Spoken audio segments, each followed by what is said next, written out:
Allô tout le monde! Bienvenue à l'épopée du bien-être.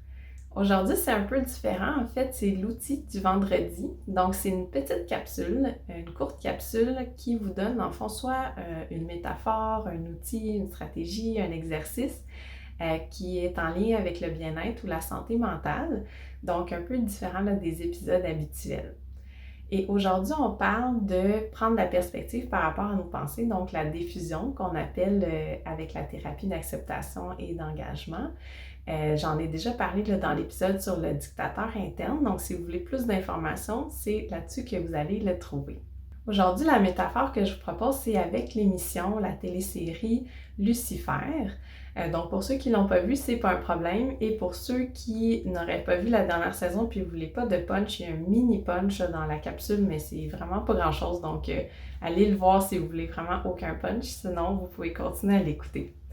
Donc, dans Lucifer, dans le fond, Lucifer travaille avec la police et il y a un détective qui s'appelle Daniel et ces deux-là s'entendent vraiment pas bien. En fait, Lucifer est tout le temps sur le dos de Daniel, il est tout le temps en train de l'insulter, de se moquer de lui, de lui dire des noms, donc pas super gentil avec. Et ben Daniel, à chaque fois, il pogne les nerfs ou en fait, ça finit tout le temps que les deux se chicanent. Et là, l'affaire, c'est que Daniel a appris que Lucifer, en fait, c'était réellement Lucifer. Donc, c'est vraiment le diable, c'est vraiment le roi des démons. Et Lucifer arrive cette journée-là, ou une journée plus tard, là, peu importe, et insulte, là, comme à son habitude, se moque de Daniel. Et là, Daniel, ça lui fait comme rien. Là, Lucifer trouve ça bizarre. Il revient là-dessus. Est-ce qu'il m'a bien entendu? Est-ce que... Fait que là, il pose la question. Et Daniel lui dit, ben en fait, maintenant que je sais que t'es le démon, ça me fait pas la même affaire. En fait, c'est un peu comme se faire insulter par Darth Vader ou par Genghis Khan.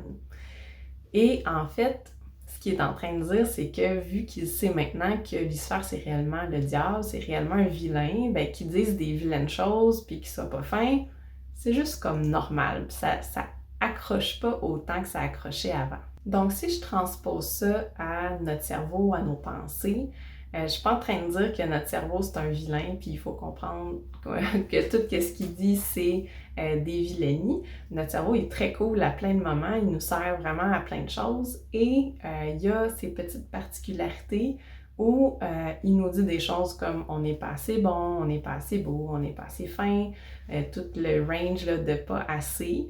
Il nous fait toutes sortes de scénarios catastrophes par rapport au futur. Il nous rappelle toujours les affaires qu'on a faites dans le passé qui sont désagréables, qui nous rendent honteux. Il nous dit que les gens nous aimeront pas, etc., etc., etc., etc. Alors, est-ce que sachant ça, sachant que notre cerveau il est comme ça, c'est son travail de cerveau, c'est ça qu'il fait, est-ce qu'on peut justement prendre la perspective par rapport à ça, puis faire comme Daniel, puis que ce qu'il nous dit, des fois, ça peut nous passer un peu ses pieds par-dessus la tête parce que, ben, c'est ça qui fait notre cerveau, c'est le genre de pensée qu'il nous envoie. Donc, essayez ça pour voir si quand vous faites « Ah ben, ça c'est juste mon cerveau qui agit comme un cerveau. Ah, ça c'est juste une pensée que mon cerveau m'envoie comme d'habitude. » Voyez si ça change quelque chose. Donc, essayez ça puis donnez-moi des nouvelles dans les commentaires. Bonne journée! Bye bye!